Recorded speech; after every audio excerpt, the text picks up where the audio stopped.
Bien, perdón. Creo que no estaba desde el usuario de la facultad, por eso se fue.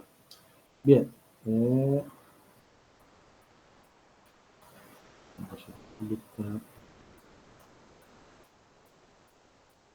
¿Te ves? Sí. Sí, profe. ¿Te escucha el lavarropa? Sí. Bueno. Eh, el homúnculo motor, donde fíjense también, digamos, acá lo que nos describe principalmente es sobre qué zona va a ser más específica en cuanto a la coordinación, digamos, del movimiento, ¿sí? Fíjense que la mano, la boca, los labios, principalmente la mano para hacer lo que es la prensa, ¿sí? Y tanto los labios, la lengua como la faringe para el habla, ¿sí? Entonces, digamos, son estructuras importantes o que mayor zona de ocupación tienen a la hora de importancia y a la hora de su funcionalidad. Bueno, fíjense esto un poquito. El área premotora. Vean desde dónde tienen aferencias, ¿sí? Digamos, de dónde llega información. Desde el cerebelo, ¿sí? O sea, como ya dijimos, el área premotora es como quien idealiza la función, o el plan motor es quien le da la idea, es quien se imagina.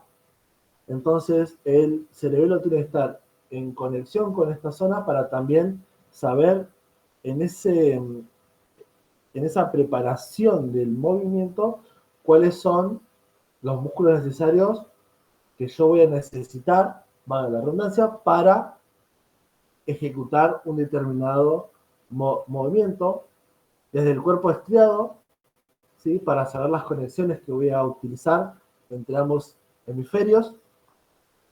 El área sensitiva, ¿sí? ¿Por qué? Porque, digamos, para ejecutar un movimiento previo tiene que haber una aferencia, y desde el área visual y el área auditiva para también yo poder procesar visualmente el movimiento que quiero ejecutar, ¿sí? Y auditivamente para ver, no para ver, sino, digamos, para mantener en el caso de que el paciente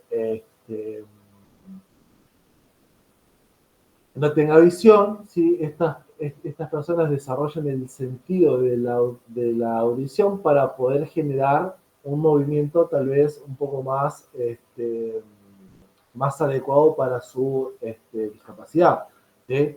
No sé si han visto los Juegos Paralímpicos, el equipo de los murciélagos, que son el equipo argentino, la pelotita tiene como una campanita. ¿Sí? Entonces, ese estímulo que ellos reciben es un estímulo principalmente auditivo, ¿sí? Ese estímulo auditivo es lo que les permite a ellos preparar el movimiento que van a realizar, ¿sí?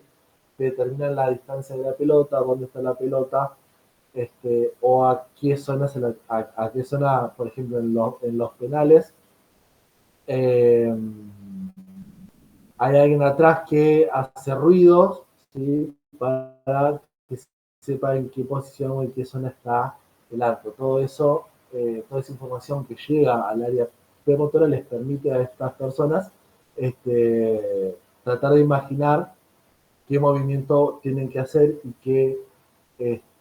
cómo sería en este caso el gesto motor para pegarle a una pelota, ¿sí? Las eferencias que salen desde el área premotora van hacia el núcleo rojo, ¿sí?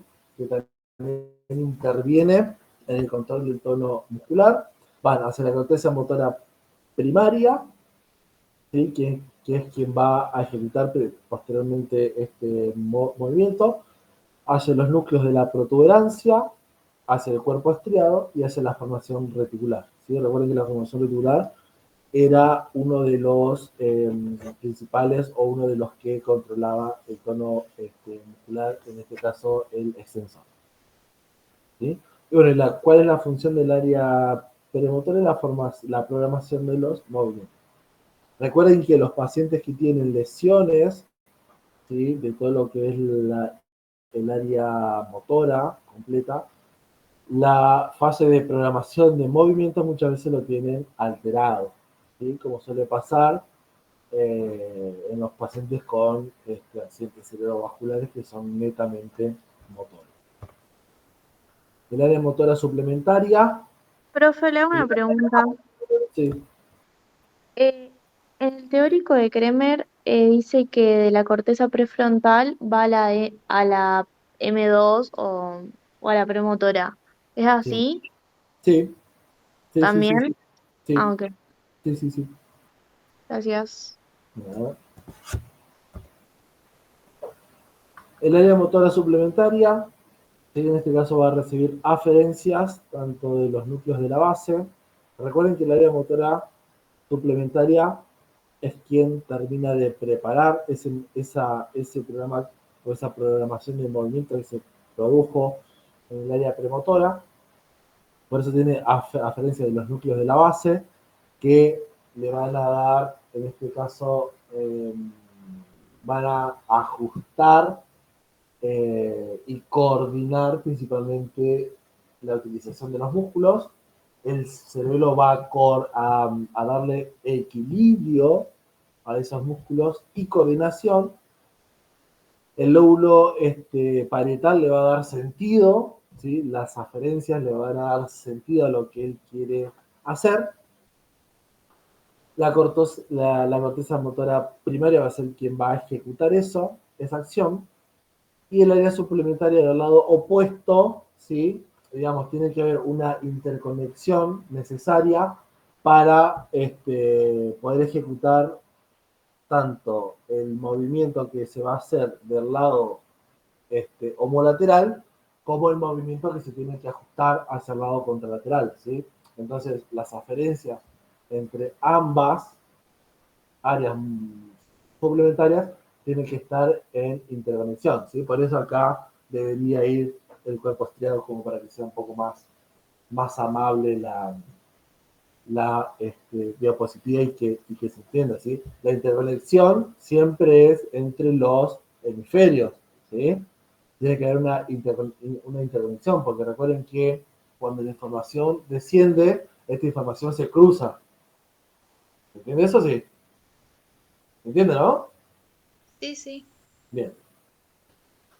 Las referencias que tienen, bueno, principalmente son hacia la médula espinal, hacia el núcleo rojo, hacia los núcleos del puente o de la protuberancia, hacia la formación reticular, hacia los núcleos de la base, hacia la área motora primaria y hacia el lado opuesto del área motora suplementaria, ¿sí?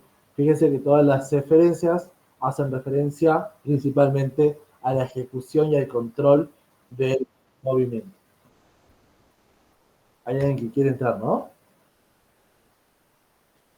¿Puede ser? No Escuché el sé, ruido. no te avisaron. Bien. Sigo entonces. El área motora de la cisura del cíngulo, que en realidad, digamos, es una conexión, más que nada, eh, a ver cómo les podría explicar para que sea simple. Eh, es una conexión que va a manifestar lo emocional con la respuesta motora, ¿sí? O con la respuesta de la emoción, ¿sí?, ante la postura del cuerpo. Ahí va. Por ejemplo, sería cuando te estresás o cuando te enojas, qué sé yo, revoleas algo o algo así. Pero principalmente va del lado, a ver, de la tristeza y de la alegría, ¿sí? Digamos, cómo nosotros adaptamos nuestra postura corporal ante la tristeza, por ejemplo. Y bueno, la adaptación de nuestro cuerpo es estar cabizbajos, con los hombros retraídos, con flexión del tronco, con una facie de tristeza al caída de los ángulos de los ojos, y caída de los ángulos de la boca, ¿sí? Y en cambio nosotros cuando estamos alegres o contentos porque aprobamos fisiología, vamos a adoptar una postura más de victoria, que se llama, ¿sí? Donde los hombros los llevo hacia atrás, el pecho va hacia adelante, la barbilla va hacia arriba, los ojos están bien abiertos, los ángulos de las comisuras labiales van hacia atrás y hacia arriba, ¿sí? Pero es una postura que nosotros adaptamos dependiendo de la emocionalidad que estamos manejando. ¿Entiendes? Sí, Claro, como que acompaña el movimiento. Exactamente. Y todos estos movimientos también están regulados y controlados, ¿sí?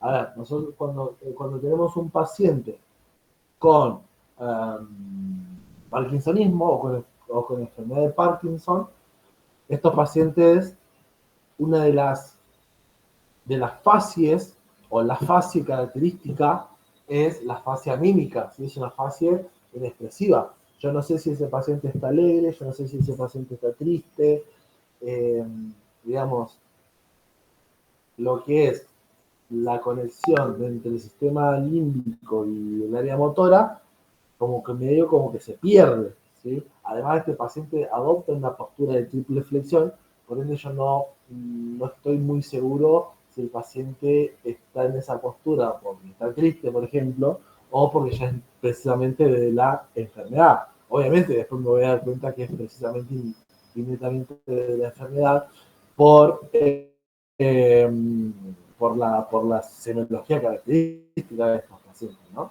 Pero bueno, principalmente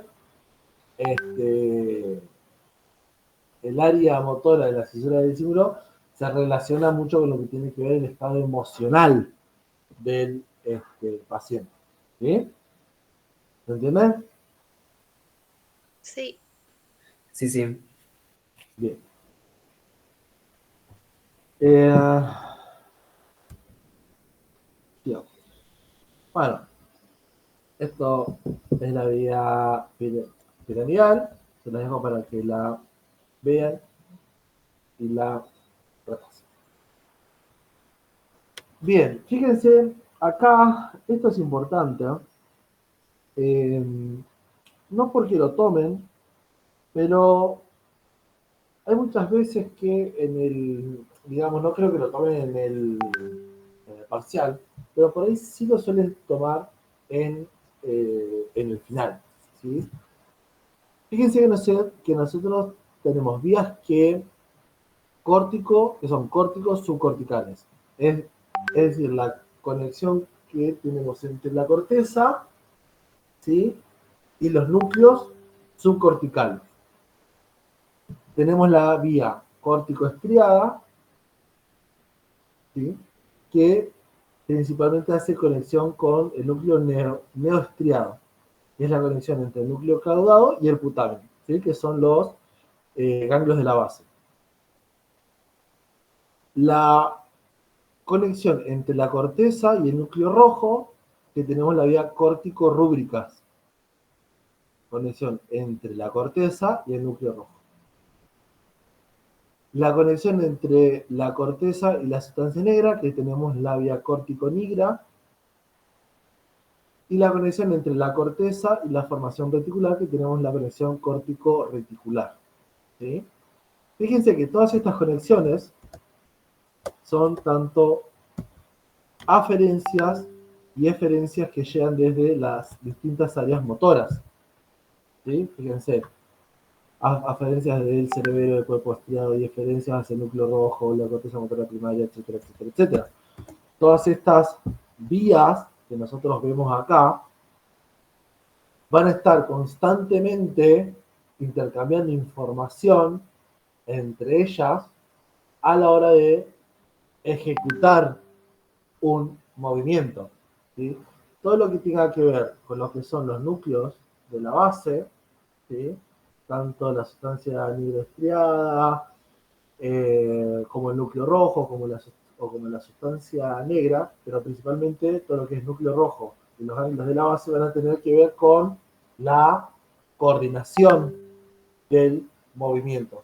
La sustancia negra también va a tener que ver con la coordinación y con la postura del movimiento, como el núcleo rojo, y la formación reticular principalmente va a tener que ver con el tono muscular del movimiento, es decir, si va a predominar utilización de músculos flexores o músculos extensores, dependiendo de cuáles sean, van a inhibir o a estimular el tono muscular correspondiente, ¿sí?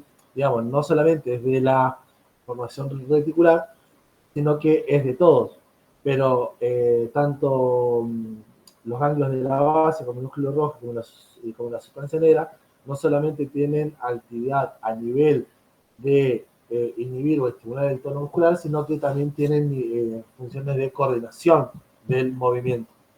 ¿Me explicó? Sí, profe. ¿Sí? Sí, sí. Bien. Y fíjense este cacho de vía, que es la vía córtico-neocerebelosa, es decir, la unión entre la corteza y el cerebelo. Fíjense, genera una conexión entre la corteza y el cerebelo a través de los núcleos del puente o de la puente o protuberancia, formando así un circuito de fibras corticopontinas que integran un circuito completo. Es decir, que va a ser corteza, cerebelo y protuberancia, o corteza, protuberancia y cerebelo. ¿Cómo se llama el circuito? Córtico, ponto, cerebelo, tálamo cortical. ¿Sí? Este circuito es un circuito, es un feedback de retroalimentación, ¿sí? ¿Cómo sería en este caso este circuito de retroalimentación negativa o positiva? ¿Qué creen? Pregunta de final. Retroalimentación negativa y positiva dependiendo del movimiento. Exactamente, va a ser depende, ¿sí? Depende de lo que, la función que se esté adaptando a ese momento. Pero sí recuerden que la conexión córtico-ponto-cerebelo-tálamo-cortical, ¿sí? Es indispensable principalmente ¿para qué? ¿Para qué creen que es indispensable esta conexión o este circuito? Para darle qué al movimiento. Coordinación. Exactamente, coordinación y equilibrio, ambas. ¿Sí? Porque fíjense que empieza en la corteza y termina en la corteza. ¿Sí? Es un bucle. Córtico, ponto, cerebro, tálamo, cortical. Es decir, que la conexión sale de la corteza, va hacia la protuberancia, de la protuberancia va al cerebro, del cerebelo vuelve al tálamo y del tálamo va hacia la corteza. ¿Sí? Digamos, este circuito principalmente participa en la generación del movimiento. ¿Se entiende? Sí, profe. ¿Sí? Sí, sí. Bien.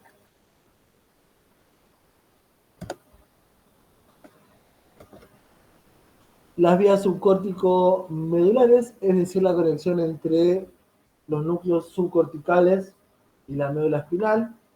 Tenemos las vías retículoespinales o retículo espinal, que mantienen la postura y el equilibrio y son parte de los movimientos estereotipados. Recuerden que todo lo que tenga que ver la conexión subcortical y medular siempre son movimientos estereotipados, ¿sí? Y más si son movimientos medulares. ¿Qué movimiento medular tenemos? ¿Cuáles son los movimientos medulares? ¿Qué sería estereotipado? Que son como grotescos, que eh, carecen de coordinación, carecen de lucidez. Ahí un compañero, Juan, puso que son los reflejos medulares. Exactamente. ¿sí? Que también se los conoce como movimientos automatizados o movimientos automáticos, ¿sí? Son todos los reflejos, como los reflejos de retirada, el reflejo de triple flexión, son movimientos rápidos, inconscientes y estereotipados, ¿sí? La vía rubroespinal, complementaria para los movimientos voluntarios y facilita el tono de los músculos flexores. La vía tectoespinal coordina el movimiento de los ojos y de la cabeza. Y la vía vestibuloespinal participa en el mantenimiento y el equilibrio, principalmente de la postura. Bien, ¿se entiende esta parte? Fíjense, recuerden, a ver, quiero ir a la última parte. A esta parte. No, esta parte no, esta parte. Fíjense que nosotros siempre que queramos realizar un movimiento, este está mejor, vamos a tener la participación de todas las estructuras que hemos visto hasta el momento, ¿sí?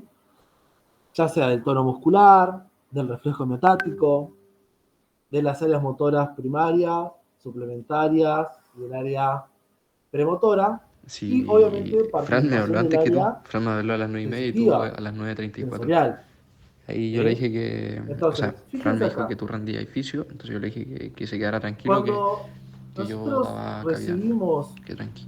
o se produce una estimulación, nosotros tenemos vías sensoriales sensitivas que me va a dar o me van a brindar información. En este caso, si hablamos de el movimiento del músculo, ¿quién me va a dar esa información?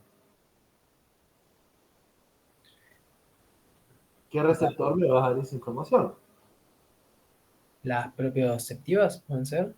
No. ¿Qué receptor me va a dar la información de que el músculo se está moviendo? La del uso neuromuscular. Exactamente, el uso neuromuscular, ¿sí? Entonces, esa información que me está dando que el músculo se va a, a mover, principalmente se va a integrar a nivel medular, que va a ser la respuesta más rápida, ¿sí? Que es esta que está acá, ¿sí? Tengo una estimulación del reflejo, un estiramiento, por ejemplo, y la acción va a ser la contracción de ese músculo, ¿sí? Ahora, si yo le quiero pegar a una pelota, por ejemplo, ¿sí? La aferencia sensorial, en este caso, ¿cuál va a ser?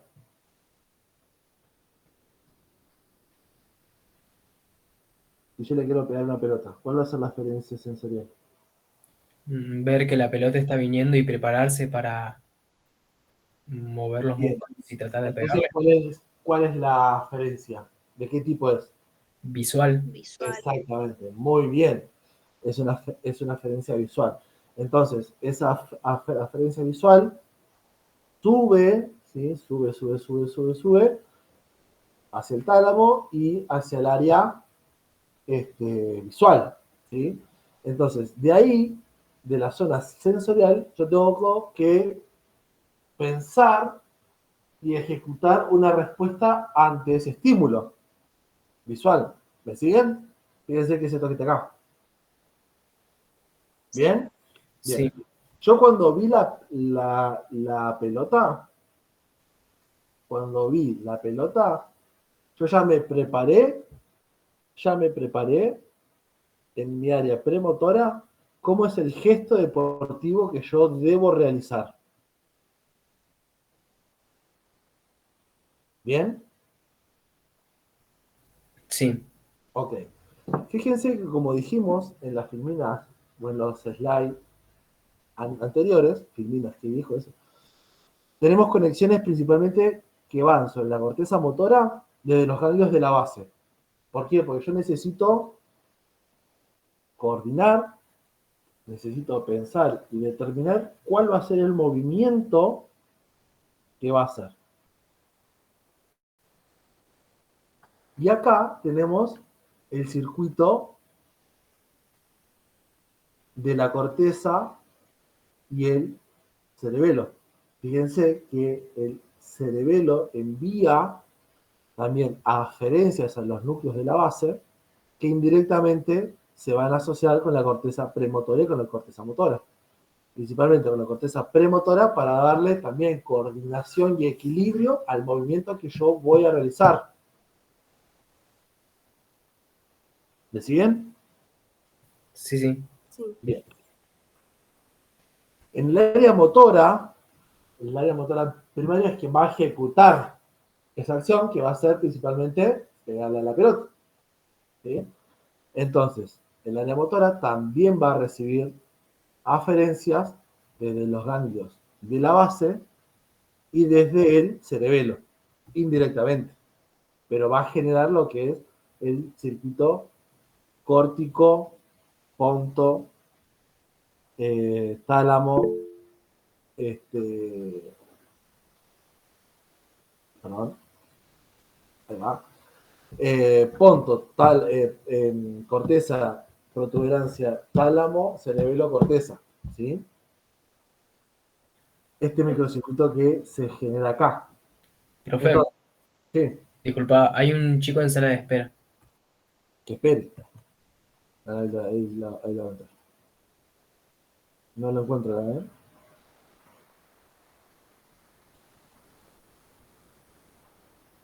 No, no lo tengo. Que se vuelva a meter. Porfis. Rápido. Alguien que le avise.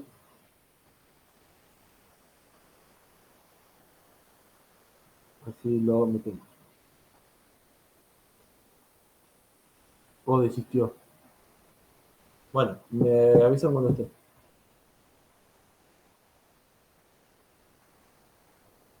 Bien, a lo que iba. Entonces, esta acción va a descender por una vía. ¿Cuál es esa vía? ¿Cuál es la vía? Piramidal. Piramidal, exactamente. Y fíjense que mientras la vía piramidal desciende, va a ir teniendo otras interconexiones, ¿sí? Principalmente del cerebelo, ¿sí? Del cerebelo para darle coordinación y para darle equilibrio a ese movimiento. Y cuando llega a la médula espinal, fíjense que acá se produce un circuito en el que va a generar inhibición, ¿sí? Y va a generar estimulación, o sea, inhibición de los músculos antagonistas y estimulación de los músculos agonistas, ¿sí? Para ejecutar, para ejecutar el movimiento que se quiere realizar. Pero a su vez, esto lo voy a nombrar nada más, a su vez, el sistema piramidal estimula la función o la coactivación alfa-gamma, ¿sí? Es decir que va a haber una inhibición y una estimulación recíproca de las fibras alfa y de las fibras gamma para generar la actividad de sinergismo y antagonismo de los músculos necesarios que se requieren para ejecutar ese movimiento. ¿Me explicó? Sí. ¿Sí? Bien. Entonces, todo lo que estuvimos charlando recién lo podemos resumir en esta imagen. Ahí va. Ahí creo que sí está. Ahí creo que ahí va. ¿Se entiende? Sí, profe. Sí, profe. ¿Sí? ¿Queda claro, chicos? Lo que es reflejo, lo que es tono y lo que son la participación de las estructuras de lo que a corteza motora, área suplementaria, digamos, a lo que función motora se refiere. Sí. ¿Sí? Seguro, no tienes ninguna duda de esto. Por ahí quedan, se hace medio engorroso, pero se entiende. Bien, qué bueno, amo esa honestidad, pero es cierto. Profe, yo te iba a hacer una consulta. Sí. ¿Hay alguna forma de, bueno, no sé si con qué seguridad se puede decir, de que hay momentos en los que podemos decir, este es el principio para que ocurra todo ese entramado? Como por ejemplo, el estímulo inicial a veces es visual. Sí, El estímulo inicial a veces está dado por el pensamiento. sí. ¿Hay algún otro aparte del El lado auditivo, auditivo? el olfatorio para empezar a comer, o hay veces que están todos al mismo tiempo, que generalmente están todos al mismo tiempo. No, ok. Entonces, por eso es, digamos, te desglosa para que se entienda, pero a ver, siempre todos los estímulos están al mismo tiempo, a no ser que pierdas, por ejemplo, el sentido de la visión, el sentido de la olfacción, ¿sí? O tengas problemas a nivel proprioceptivo, ahí sí puede haber una alteración, pero si no, eh, digamos, están todos siempre activados al mismo tiempo, por eso también es tan complejo, ¿no? Por eso siempre hay flechas para todos lados en todos los gráficos de Neuro.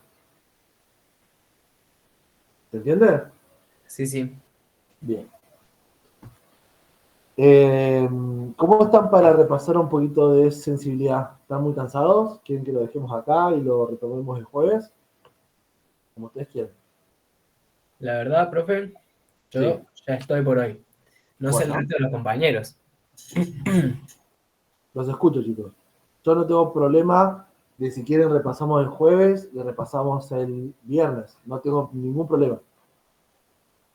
El fin de semana no, porque estoy de guardia, pero si quieren Yo dejamos... también prefiero el jueves. Sí, yo también, profe.